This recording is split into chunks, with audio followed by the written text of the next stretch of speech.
ትናንትና ሳይተዋወቅ እግር ተጣጥቦ በመደብ አልጋ ተቀብሎ እርጎውን ሰጥቶ እንጀራውን ሰጥቶ የተቀባበለ ማህበረሰብ ዛሬ እንደ ጠላት እንዲተያይ ሲሆን ለምንድነው ተብሎ እንዴት አይጠየቅም? ምንድነው የተፈጠረው? ምንድነው የሆነው? አይደለም ኢትዮጵያዊ የሌላ ሀገር ዜጋ መጥቶ ተቀብሎ ቤቱ የሚያስተናግድ ቱሪስቶችን አስተናግዶ ቤቱ አስገብቶ አብልቶ አጠጥቶ አስደማሚ ማህበረሰብ ከሌለው ነገር ሰጥቶ የሚኖር ማህበረሰብ ነበረ። ምንድነው የሆነው ብሎ እኮ ይጠየቃል እግዚአብሔር። ምንድነው የነካን? ምንድነው ያገኘን? ምን ሆነን ነው ተብሎ ይጠየቃል እግዚአብሔር። ጠይቁ፣ እንደ ማህበረሰብ ጠይቁ፣ እንደ ግለሰብ ጠይቁ፣ እንደ ቤተሰብ ጠይቁ፣ እንደ ቤተክርስቲያን ጠይቁ።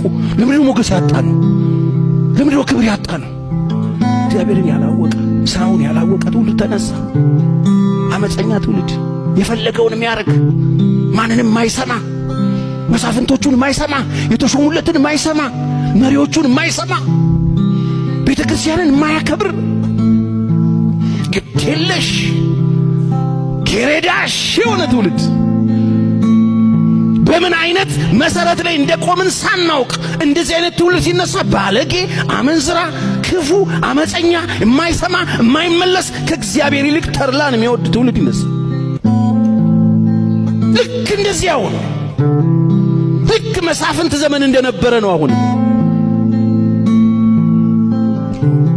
ለእግዚአብሔር ክብር የሌለው እግዚአብሔርን የማይፈራ ከእግዚአብሔር ይልቅ ተድላን የሚወድ የአምልኮት መልክ ያለው ከሃዲ፣ አመንዝራ፣ እርቅን ማይሰማ፣ ገንዘብን የሚወድ ሴሰኛ ትውልድ በመዝሙር ደንስ የሚል ሊገለባበጥ የሚል የሚሴስን እግዚአብሔር ቤት ውስጥ ቁጭ ብሎ ዓለምኛ ልኑር የሚል ትውልድ ያላወቀ ትውልድ ሲነሳ እግዚአብሔርን የሚያስቀይም በጠላት ፊት መቆም ማይችል